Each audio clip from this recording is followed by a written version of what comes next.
Вебинар цуврал 1. Үйлдвэрийн хаягдл усыг урьдчилан цэвэрлэх оновчтой технологиг сонгож суурилуулах, цэвэрлэгээний технологийн шийдлүүдийн талаар тоног төхөөрөмж нийлүүлэгч байгууллагуудтай хэрхэн холбогдох талаар.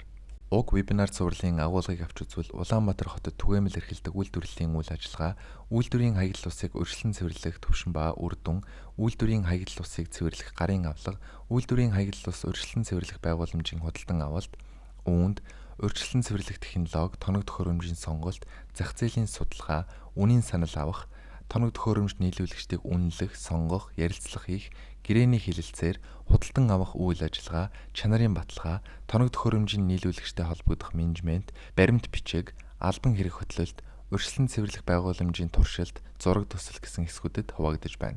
Улаанбаатар хотын одоогийн нөхцөл байдалтай танилцъя. Улаанбаатар хот нь ахуйн болон үйлдвэрийн хаягдл усыг хүлээн авч цэвэрлэх, төв цэвэрлэх байгууламжийг шинээр барьж байна. Шинэ төв цэвэрлэх байгууламж нь техник эдийн засгийн үзүүлэлт нь 2013 онд боловсруулагдсан тул тухайн үеийн Улаанбаатар хотын хаягдл усны бохирдлын ачааллыг хүлээн авч цэвэрлэхээр төлөвлөгдсөн.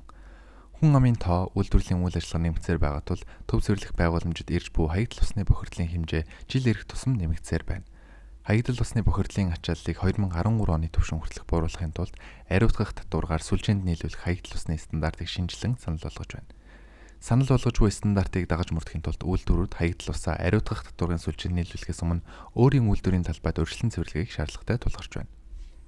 Үйлдвэрийн хаягдл усанд тавигдах шинэ стандартыг боловсруулах шаардлагатай урьдчилан цэвэрлэгээний технологиг тодорхойлохын тулд үйлдвэрлэлийн үйл ажиллагааны дараах бүлэг ангиллыг тогтоож өгсөн байна. Дэлгэцэн дээр харагдаж байгаагаар нийт 3 бүлэг 12 ангилал товоож өгсөн. 1-р бүлэгт 1-р ангилалд сүүн бүтээгдэхүүн боловсруулах үйлдвэр, 2-р ангилалд согтруулах ундаа ба ус ундааны үйлдвэр, 3-р ангилалд махан бүтээгдэхүүний үйлдвэр, 4-р ангилалд талах, чихэр, нарийн бовны үйлдвэр, 2-р бүлэгт 5-р ангилалд арьс шир боловсруулах үйлдвэр, 6-р ангилалд ноос угаах боловсруулах үйлдвэр, 7-р ангилалд сүлжмэл, нэхмэлийн үйлдвэр, 3-р бүлэгт 8-р ангилалд ховонцор нийлэг эдлэлийн үйлдвэр, 9-р ангилалд цаас, картон, цаасан автангийн үйлдвэр, 10-р ангилалд эмийн үйлдвэр, 11-р ангилалд химийн үйлдвэр, 12-р ангилалд худалдаа үйлчлэгээний газрууд багтана. Үйлдвэрийн хаягдл усны урьдчилан цэвэрлэх процесс нь дараах 3 үндсэн үе шаттай явагдана. Төвшин тэгд, механик цэвэрлэгээ буюу хэвтээ босоос хараалж, өөх тос болон элс баригч зэрэг цэвэрлэгээний аргууд багтана. Төвшин 1-д pH-ийн тохируулга, коагуляц, флотаз, эсвэл анхдагч тунгаагуур зэрэг цэвэрлэгээний аргууд багтана. Төвшин 2-д агаартай буюу агааргүй орчны цэвэрлэгээ, 2-дагч тунгаагуур эсвэл флотаз зэрэг цэвэрлэгээний аргууд багтана. Нэмэлтээр хаягдл усаа дахин ашиглах шаардлагатай бол 3-р түвшний цэвэрлэгээг хийж болно. Төвшин 3-д диск шүүлтүүр, эсвэл картридж шүүлтүүр, идэвхжүүлсэн нүүрс, эсвэл усаа дахин ашиглах зэрэг осмос, ультра шүүлтүүр зэргүүдийг ашигладаг. Уг стандартад үйлдвэрийн газрууд ариутгах татваргийн төвлөрсөн сүлжээнд нийлүүлж буй хаягдл усны хэмжээ болон үйлдвэрийн ангиллаасаа хамаарч ялгаатай стандартыг дагаж мөрдөхөөр тусгагдсан байна. 1-р ахуйн эргэлнээс гарсан бохир ус нь хоногт 15 м3-ээс бага бохир ус гаргадаг үйлдвэрүүдийн бохир усанд ээлдэг түвшний энгийн цэвэрлэгээ хийж хавсралтын A1 хүснэгтэд заасан стандартуудын шаардлагуудад нийцүүлэн ариутгах татваргын төвлөрсөн сүлжээнд нийлүүлнэ. Хэрэв үйлдвэрийн бохир ус нь тэг цэвэрлэгээний дараа A1 хүснэгтэд заасан стандартын шаардлагыг хангахгүй бол A1 түвшний цэвэрлэгийг зайлшгүй хийх шаардлагатай. Үйлдвэрээс хоногт гарч буй бохир усны хэмжээг үйлдвэрлэл явагдаж байх үед тогтооно. Зогсолт хийсэн хугацаанд бохир усны эзлэгүүнийг бууруулах тул тооцоололд оруулахгүй. Хоногт 15 м3-ээс их бохир ус гаргадаг бол тухайн үйлдвэр A1 түвшний цэвэрлэгийг шаардлагатай. Хоногт 240 м3-ээс илүү бохир ус гаргадаг бол тухайн үйлдвэр L2 түвшний цэвэрлэгийг шаардлагатай. Үйлдвэрийн хаягдл усыг урьдчилан цэвэрлэх гарын авалгын танилцуулгыг 3 бүлэгт хувааж байна.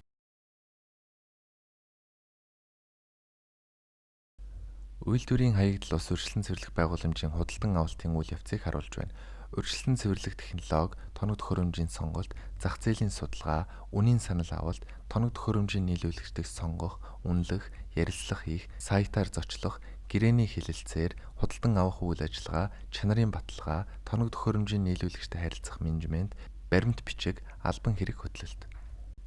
Үйл ажиллагааны төрөл, үйлдвэрийн хүчин чадлаас хамааран дараах үзүүлэлтүүдийг тодорхойлно. Үүнд цэвэрлэж буй хаягдл усны хэмжээ, хаягдл усны найрлага, бууруулах бохирдлын ачаалал, Дээрх үзүүлэлтүүдийг тодорхойлон авч үзэх нөхцлүүд урсгац хэмжигч ба шинжилгээний үр дүнгууд, итгэмжлэгдсэн лабораторид хийлгэсэн шинжилгээний үр дүн, мэрэгжлийн хяналт, шинжилгээний байгууллагын үр дүн, эхний үе шатад эдгээр үзүүлэлтүүд шин чанаруудыг тодорхойлох нь чухал. Урьдчилан цэвэрлэх технологи тоног төхөөрөмжийг сонгохдоо хаягдл усны стандарт нь ариутгах татваргад нийлүүлэх хаягдл усны бохирдлын хэмжээг, бодисын зөвшөөрөгдсөн дээд хэмжээ, хаягдл усны урсцын хэмжээг тодорхойлохоос гадна урьдчилан цэвэрлэх байгууламжийн хүчин чадлыг урсцын хэмжээ болон үйлдвэрийн ангиллаас хамааран тодорхойлдог.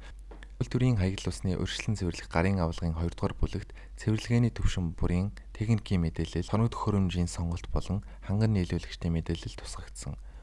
Үйлдвэрийн хаягдл усны урьдчилан цэвэрлэгээний гарын авалгын 3 дугаар бүлэгт цэвэрлэгээний технологийн сонголтыг илүү оновчтой болгоход ашиглагдах жишг тооцоо, бусад лавлгаа мэдээллүүд орсон.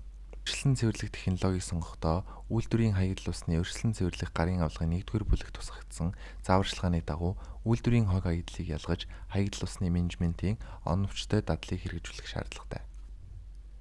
Тендер шалгаруулалтын үе, үнийн санал авах тухай. Боломжит тоног төхөөрөмж нийлүүлэгчдийг сонгосны дараа үнийн саналыг авах хүсэлтийг боловсруулж илгээнэ.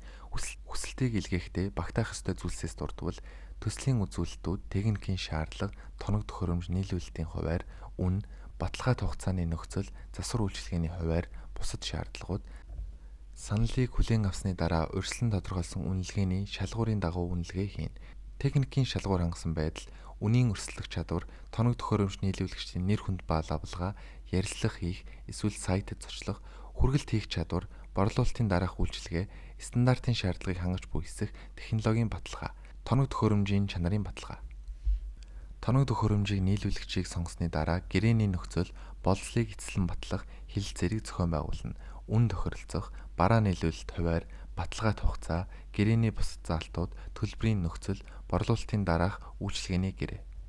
Худалдан авах ажиллагааг гүйцэтгэх, хэрэгжүүлэх шатны техникийн үзүүлэлтүүд. Энэ шатанд наривчлсан зураг төсөл, инженерчлэлийн үйлчилгээ шаардлагатай бөгөөд дараах асуулгыг хамарна.